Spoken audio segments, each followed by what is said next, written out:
меня просьба какая. Молодцы, что приезжаете.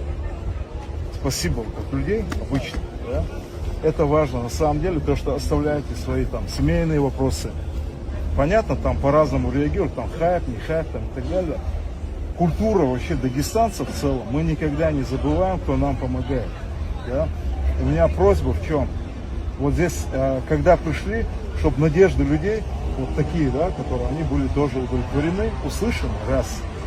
Поменьше, значит, там, вот, я знаю, там энергетики, прочее, да.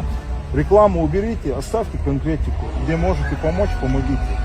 Хорошо? Да. Вот, потому что у людей сложные здесь моменты, я бы не хотел, чтобы наша трагедия была бы трамплином для рекламы. Султан Хамзаев. Меня Миша зовут. Да, Миша, можно договорю? Послушай, у меня просьба какая, отреагируйте, пожалуйста, на это.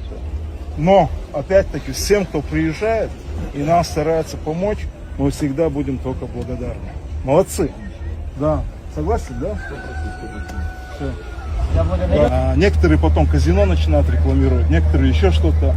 У нас в Дагестане люди в целом, мы алкоголь против, казино против, энергетики против, все, что убивает, губит здоровье людей, мы против. Вот это наша позиция. И она должна быть тоже услышана. Можно договорю? Объясню почему. Потому что энергетики убивают здоровье детишек. Вот если коротко.